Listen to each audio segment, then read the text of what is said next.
Ang tao kaya maghintay hanggang dulo, anuman ang maging sitwasyon. Kanya mga tao na wasto at mayroong mabuti nga maarin para sa'yo.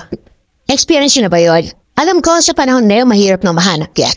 At sinasabi nga nila na may hangganan na ang paghihintay sa isang tao.